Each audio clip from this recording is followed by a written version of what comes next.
这家店你一定得尝。咱们改日再聚。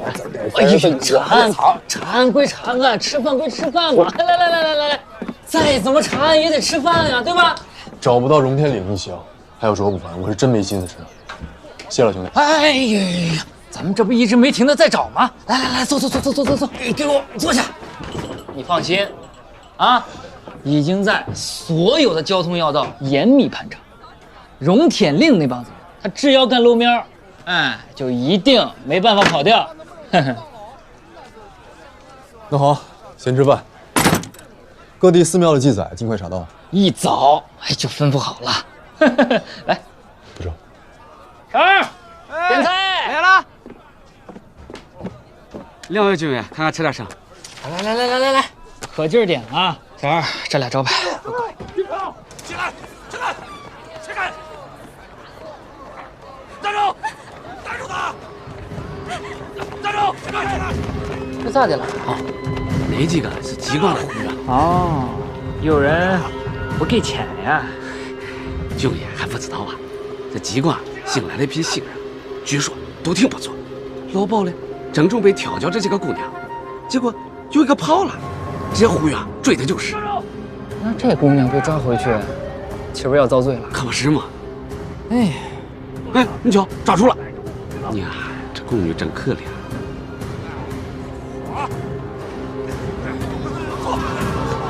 大师，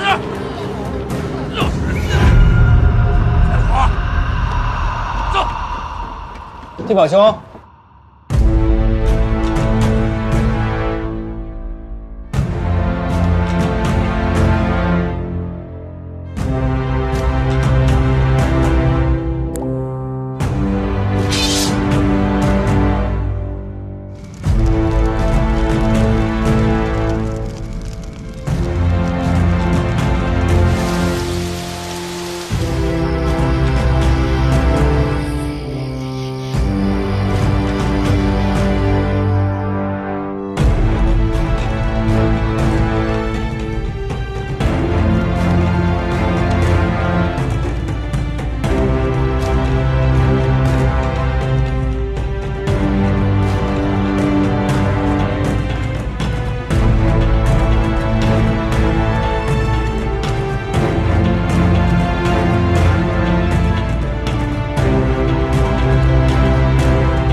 兄弟，我这手艺还可以吧？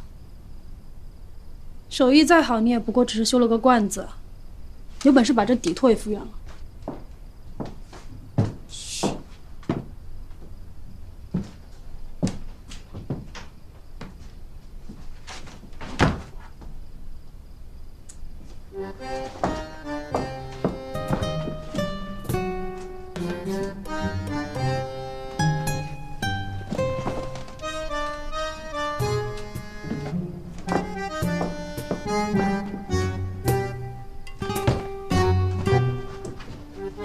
我是谁？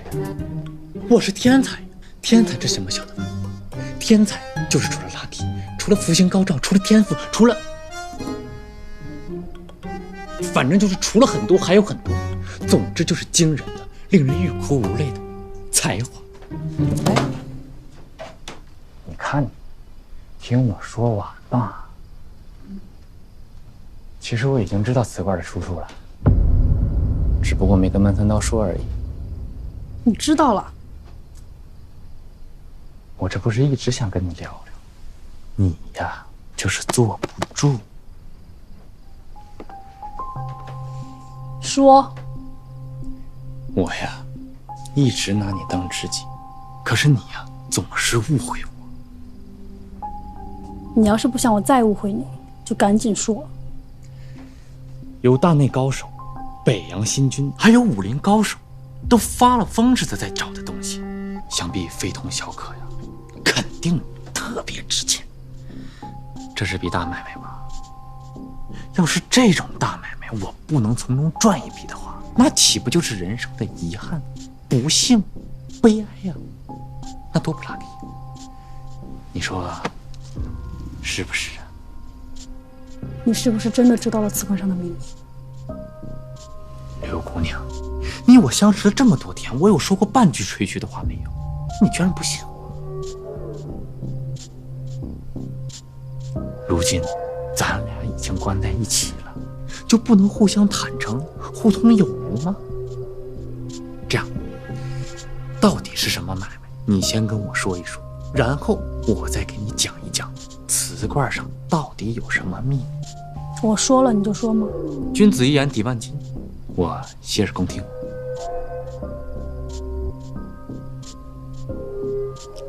不急，不急，想必此事呢也是说来话长，你呀就慢慢的说，反正长夜也是漫漫。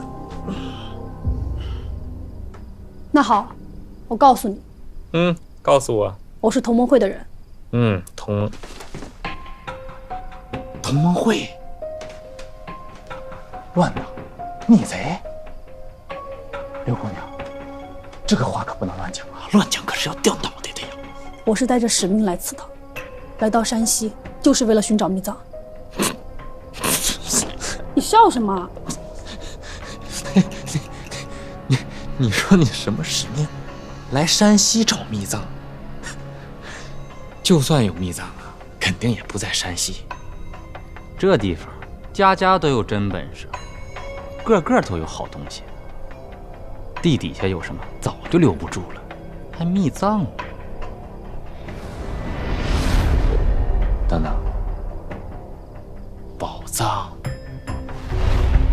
不在山西，山西只是个线索，对不对？不会那个瓷罐就是线索吧？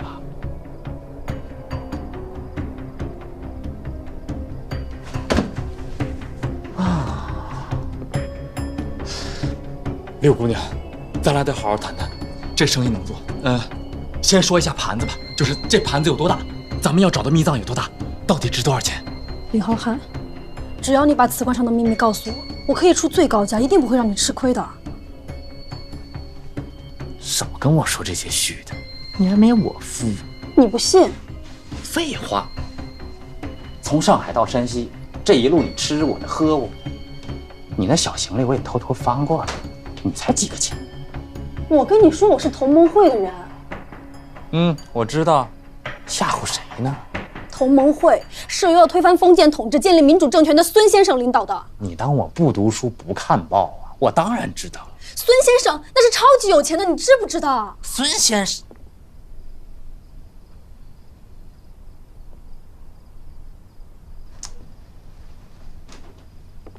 好像是啊。所以，只要你愿意把瓷罐上的秘密告诉我，日后孙先生一定会以巨额财富回报你的。不靠谱。你信不过孙先生，我信不过你，你都耍了我好几回了。我跟你说啊，这个秘密我要是告诉给门三刀，他肯定乐疯了。我盘算着先要的定金肯定是没有问题的。再说了，人家是大内侍卫，准比你有钱。你这买卖事后再算账，听着就不靠谱。日后的事情谁说得准呢？谁知道你到时候认不认账？我们同盟会绝对不会不认账。哎，别骗我啊！我可是生意人，不靠谱的事儿我是绝对不会做的。你要么就现在兑现，你要是现在兑现不了啊，那我就只能找别人谈。现在我上哪去给你兑现啊？你现在倒也不是不能兑现。刘姑娘，你要是给我点甜头，我倒是愿意考虑考虑。人渣败类，你这个满脑子铜锈的下流胚，你做梦！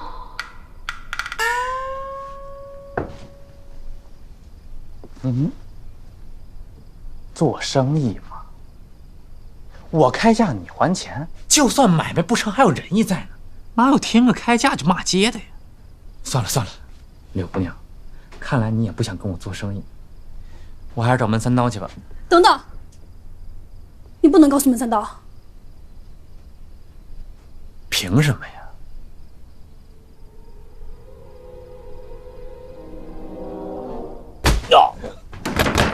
来人！李浩他犯病了，犯病了！怎么了？怎么了？哪里不舒服？人跑了，追！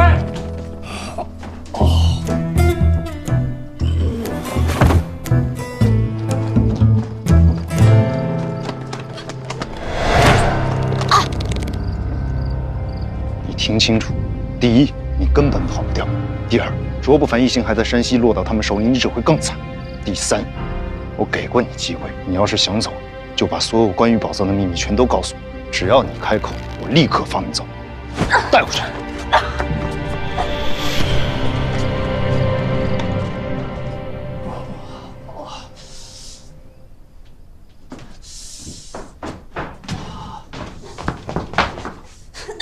穆青兄，兄弟，我被打了。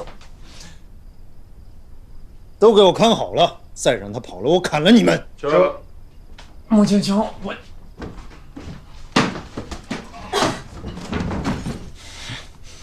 连逃个跑都那么不专业，一泡尿的功夫又让人给抓回来了。柳姑娘，不是我说你啊，做生意有这样的吗？你是一点契约精神都不讲啊！你们同盟会能这么骗人吗？我想啊，我在你这儿啊也捞不着什么便宜了，干脆我把消息卖给门三刀，至少内务府他不会阴我。林浩瀚，你好歹是从海外归来的中国人，你好歹是接触过新鲜事物的，你怎么一点觉悟都没有呢？但凡你还有一点良知，你就应该清楚我们同盟会在努力做的是什么。我们是为了解救千千万万被清廷压迫的同胞，是为了建立一个强大的民主的国家。要是你敢把秘密透露给朝廷兵权，我一定把你杀了。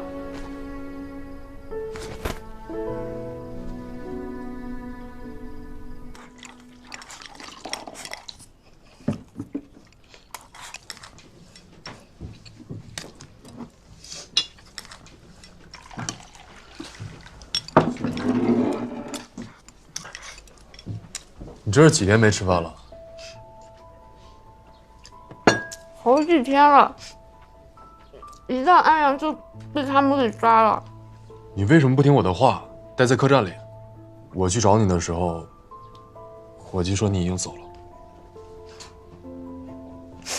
我是没有听你的话，我想悄悄地跟着你，但是你走太快了，我没有跟上。我一个人到了安阳之后，你要去哪儿啊？遇到了一个大姐，她说找人一起搭车去山西，搭我们车吧。我被她给骗了。真的吗？走吧，走吧，走吧，走吧。谢谢啊，谢谢。那是伙人贩子，我们被他们拉到了汾州府，要卖给妓馆。我刚刚才跑出来，要是没有遇到你，我都不知道我会怎么样。我来告诉你会这么办吧。这进了鸡馆，老鸨会想给你严实。你要是个厨呢，就会给你一件好看的衣裳，价格贵一点；你要不是厨，也会给你一件凑合的衣裳。然后就有人教你们怎么伺候男人。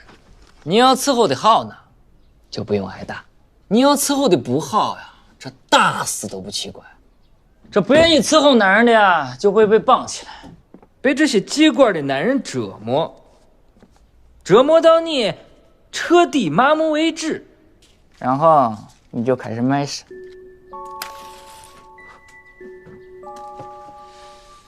但咱这个运气啊，实在太好了，我们协军校看上你了。你要好好感恩，好好伺候咱王长官。今儿能碰上咱王长官，就是咱上辈子积德，祖坟上冒青烟了。丁宇兄，我和林姑娘早就认识了。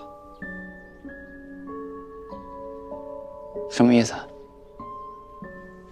我们俩是一起从大沽到山西的，只不过中间走散了。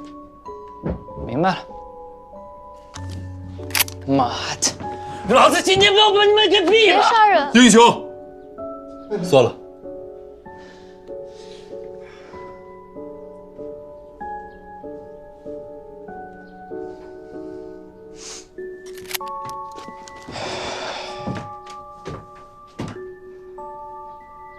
嫂子，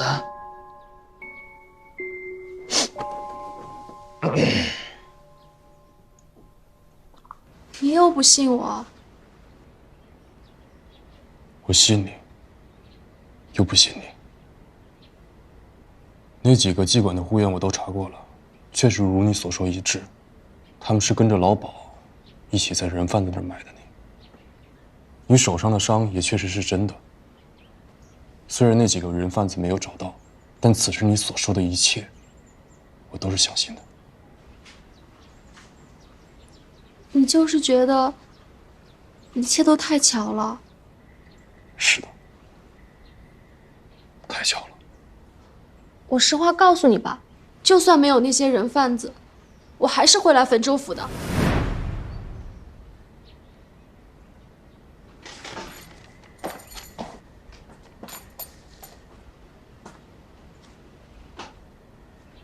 继续说。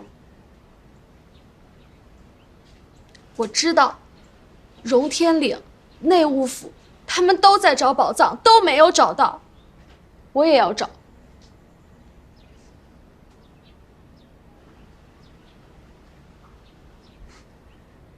你不用这么看着我，我不是你说的那个什么同盟会的人，我只是想知道，凭什么他们找宝藏要害死我的家人？我要报仇，我也要找到宝藏。等我找到了，反正谁害了我家里人，我就不给谁。你有这个本事吗？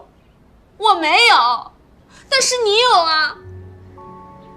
这才短短几天，你就从一个捕头变成了北洋的大将，我跟着你不就行了？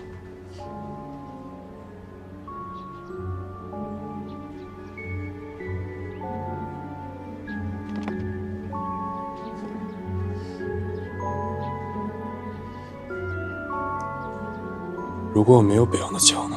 没有北洋的枪，你还是很厉害啊！从来没有见过一个人能追凶追成这样。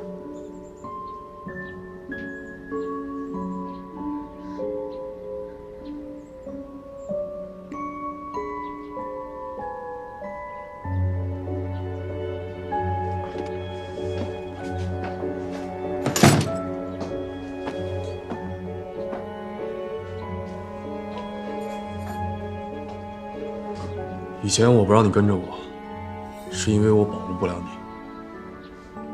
现在我有北洋的枪了，你要想跟着我的话，我不赶你走。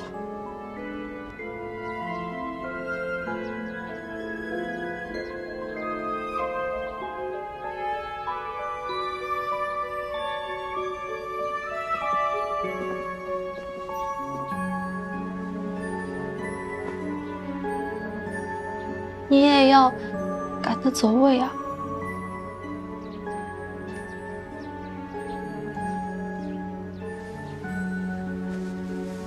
你跟以前不一样了，还会给我买衣服了。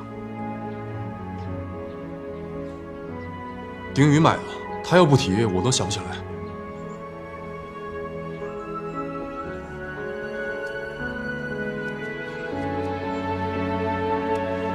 你干嘛？你到里屋去换，或者我出去。哎，之前在上海，我已经没有把你当外人了。你还把我当外人吗？不是，是不方便。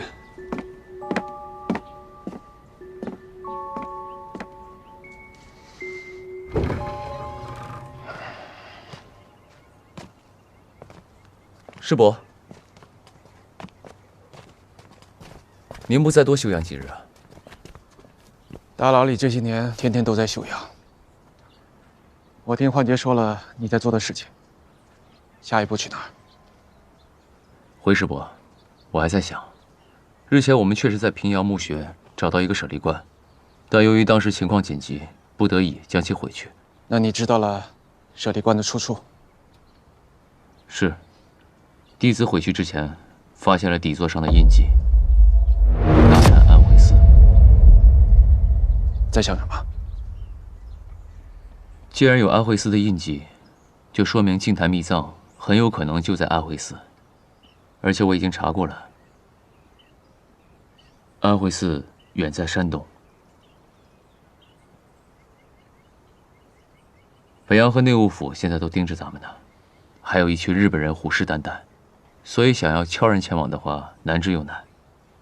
所以弟子刚才想的就是这件事儿。想到办法了吗？倒是算想到一个，还请师伯指教。现在他们眼中最大的目标就是我可以先带一众人往其他方向走，等引开他们的注意之后，再由大师兄秦陀带一众弟子，护着师伯前往山东。到时候就尽快赶往安徽寺，找到净坛秘藏。好，就按你说的做。你去引人耳目，我去暗度陈仓。既然是引人耳目，那你就多带些人。好。不过，净坛秘藏并不在安徽寺中。南少林也叫灵泉院，净坛秘藏以前叫做灵泉秘藏。这段传说已有100年历史。曾经清廷为了寻宝，前后派出大内侍卫不计其数，可始终没有收获。你可知道为何？我过去不知道，但我拿到藏宝图之后，我就明白了，这宝图是不全的。这安徽寺应该只能找到另一半宝图。宝图不是2份，是3张。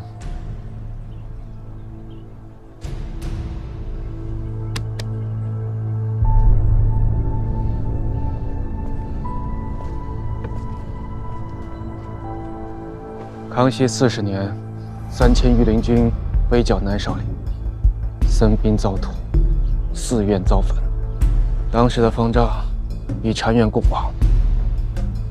圆寂之前，他将南少林镇守的秘宝和武学典籍藏匿的地图，分别交给了达摩院、戒律院和菩提院的3位首座。他3人持图，你持口诀，你东去吧。你3人各带一份，你往南走，你往西走，你往北走，即可离开。阿弥陀佛。100年过去，这份传说一直都在。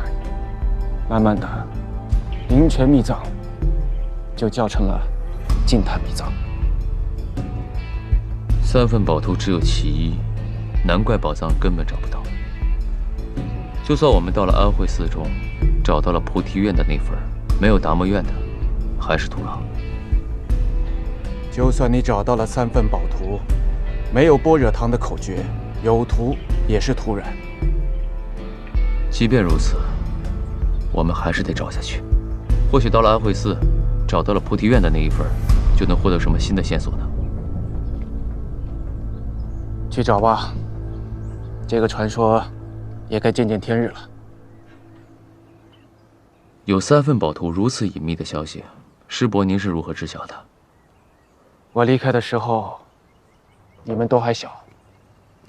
那时我想走出去，让世人看到荣天也有傲世的剑法。师伯当年刚出山的时候，就已名动天下。哼，名动天下。是啊，我当时自以为已经名动天下了，可是我看到的天实在太小了。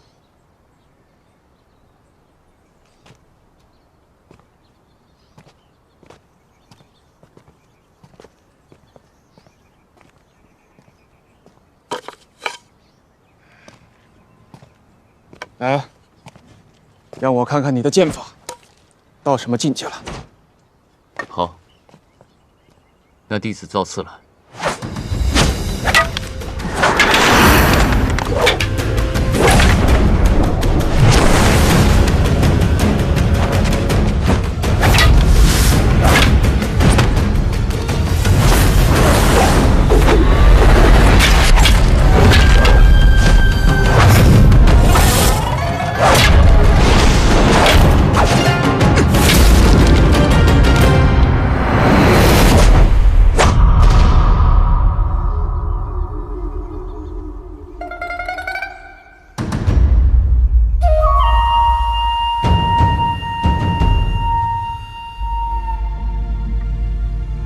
输了，很好，很好。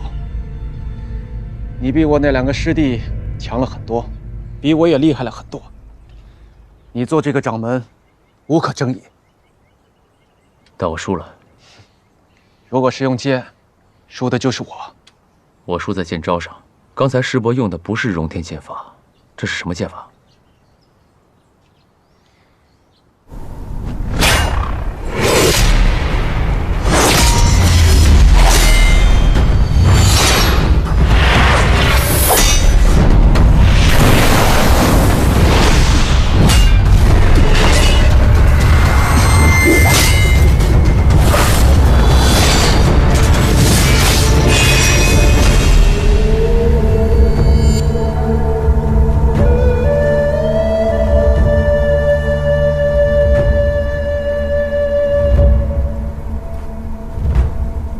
这是什么剑式？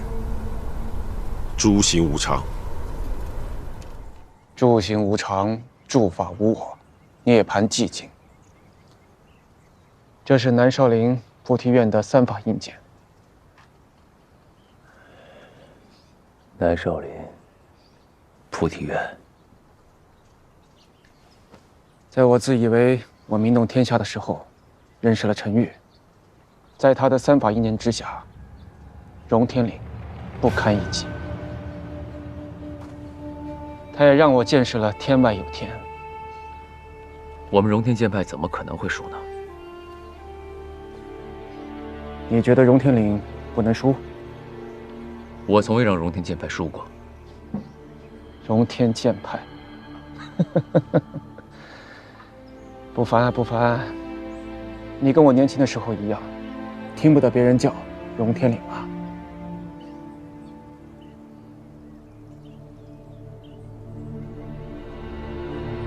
你不必介怀，你不是输给了我，而是输给了少林的1000年传承。说起来，你们荣天岭的剑法，还真是惊艳天下呀！我让荣天剑派蒙羞了。你这个人有没有意思啊？天天把你们荣天剑派挂在嘴上。陈玉兄，换作是别人，敢在我面前叫荣天岭，我早就斩了他。按照你这个说法，还不知道你要斩多少人呢。莫坤呐，如果你只是在乎岭或者是剑派的话，那你的心太小了，而你的剑也只能止步于此。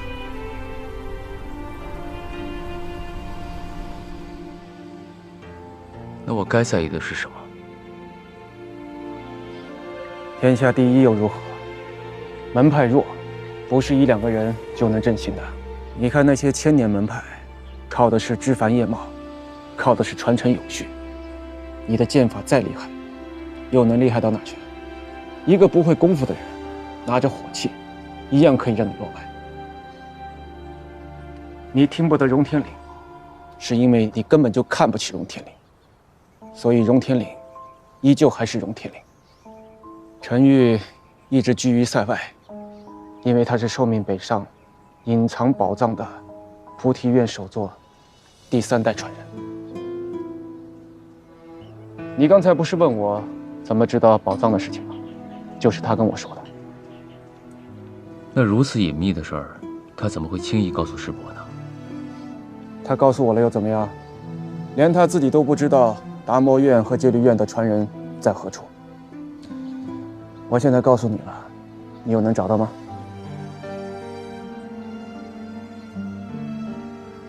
我和程昱成了朋友，他带我认识了很多人，见识了很多事。其中一个最有权势的人，叫舒木禄察太，是当时的内衙总管。所以师伯当年帮助维新派被清廷围捕，就是因为此人了。是，也不是。皇上下决心了。昨日召见谭嗣同，皇上对他说：“汝等所欲变者，俱可随意走来，我必依从。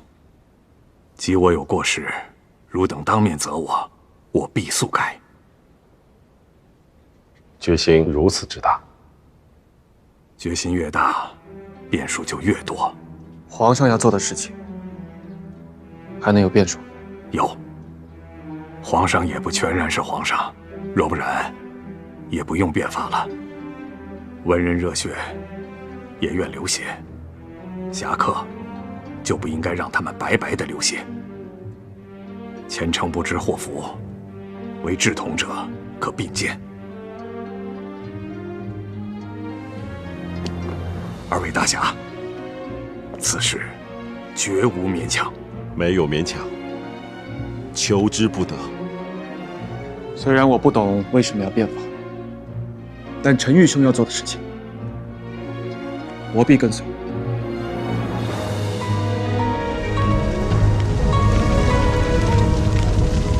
察太大人已经魂归，临终前他交代我，能带多少人走，就带多少人走。可惜庄飞兄不肯走，他说：“各国变法，自因流血而始。今中国未见因变法而流血者，故此国不昌。若有，请自司同使。”现在清廷已经封锁了往东去的路，海路走不了了。我们去塞外，你先带人往山西去。我的弟子苏云志会在那里等候你，我随后就到。好。这些人都是种子，种子在，就能重生。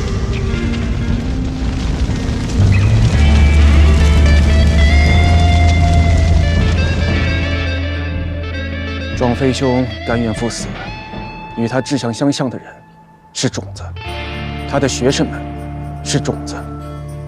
杨承济、蔡锷，他们还小，但他们会发芽，会长大。等他们成长起来，就是改变这个天下的力量。师伯说的这些，我似懂非懂。我知道师伯说的对，但我不能不顾师门，而且让天下人都知道荣天剑派，这不就是师父和师伯当年的期望吗？你从荣天岭走出来，为的就是让天下人知道，你们的剑派扬名立万。可是你想没想过，你扬给谁，又立给谁呢？你看看现在的天下，国破民败，满目疮痍。就算是你能够成为天下的第一剑客，又能改变什么呢？我知道你这一路走来，赢了不少人，可是到了最后，你又赢得什么了呢？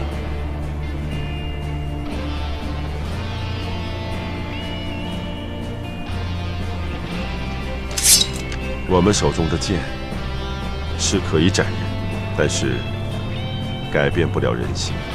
那些文弱的书生，他们手中无剑，但是他们想改天换地，他们确实也是在改天换地。他们在破除众人心中之贼，摧枯拉朽，破旧立新。莫坤呐，这才是我们应该去做的事情。行侠仗义，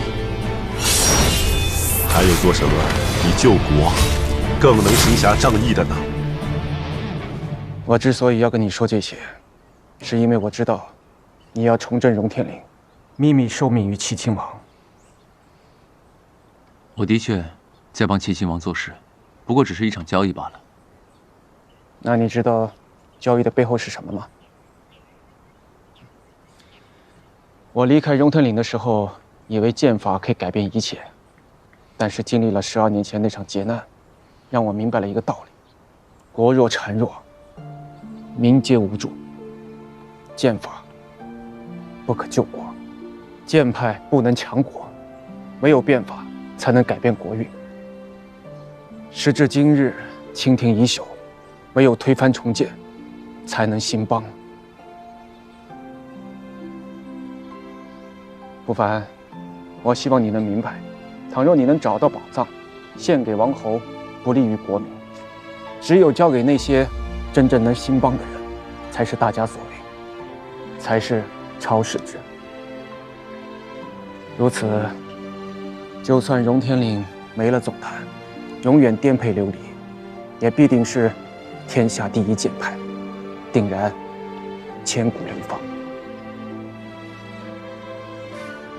不凡，就按你说的做，你去诱敌，我去山东安徽寺。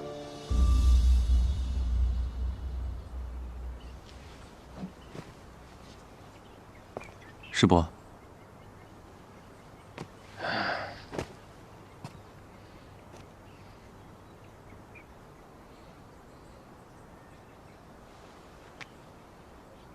那就有劳师伯了。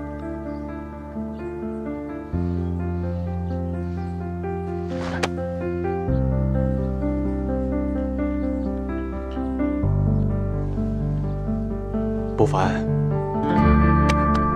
你做得很好。荣天岭在你的手上，必然可以壮大。但是，你要记住我说过的话：宝藏要交给真正能兴邦的人，才是正道。不凡谨遵师伯教诲。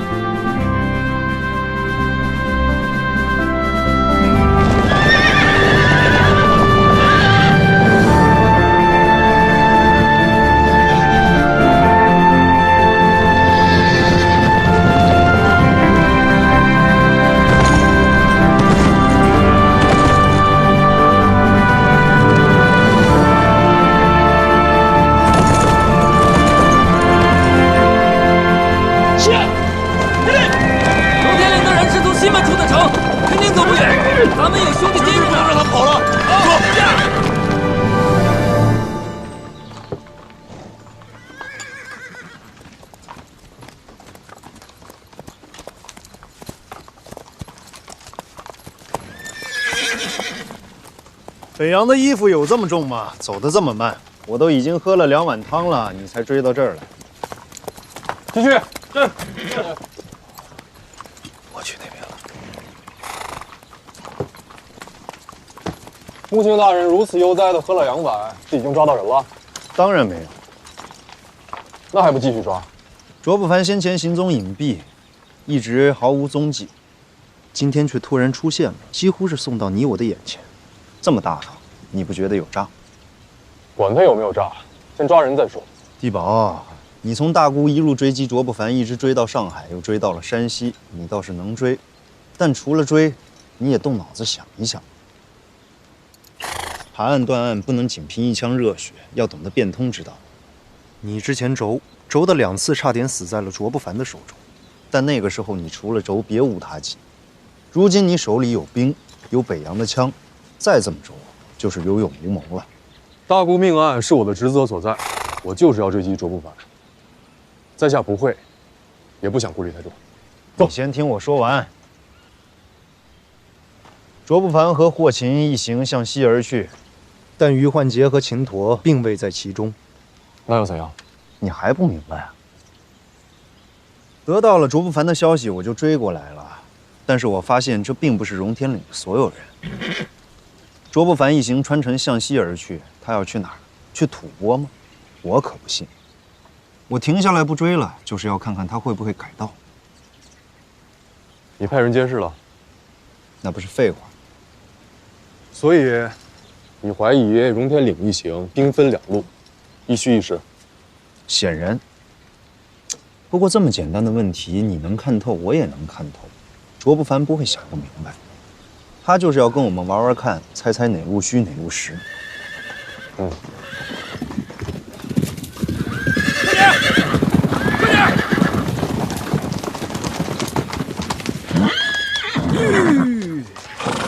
小李兄，怎么样？发现他们的行踪了，几个荣天岭的弟子换了衣服向东走了。赶紧！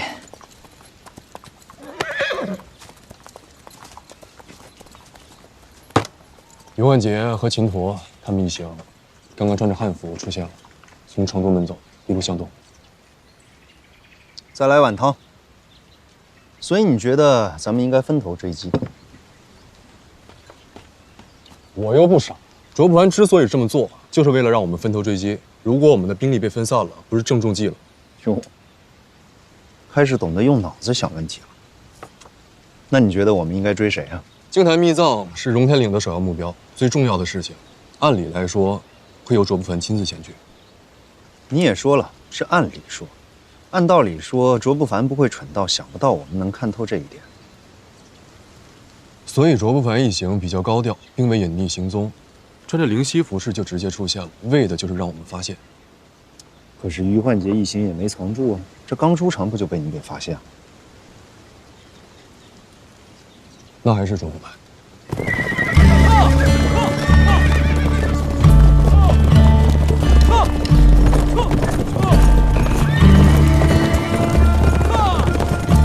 没想到的人已经没有追上来了，他们只是派了几个盯梢的。他们应该发现于焕杰和孟虎师傅了。那他们不会看穿了吧？卓不凡连衣服都没换，摆明了就是一副当耳的样子，生怕我们不去追他。但是他知道我不会那么容易上当。就像你说的，按理说这么重要的事情他应该亲自去，但是他能想到我们也会想到这一点，所以他故意做成耳的样子。他越像耳，我就会越生疑，越怀疑他不是耳。所以你想追击于焕杰一行？我想再等等。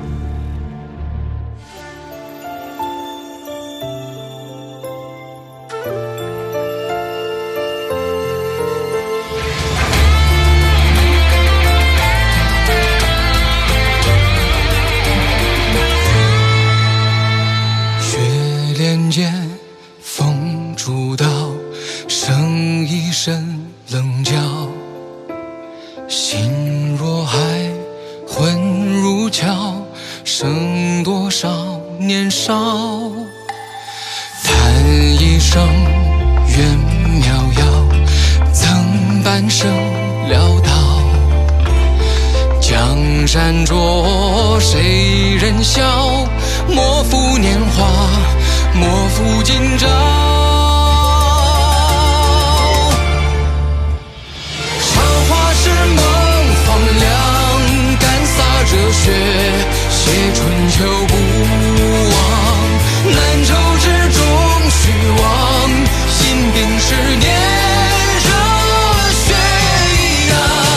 一生一世，草木依旧，人生至何处？因似飞红雪，逆风穿苦暑寒，夏虫也不可与冰一场。韶华是梦荒凉，干洒热血，写春秋不忘。难酬之中虚妄，因病10年。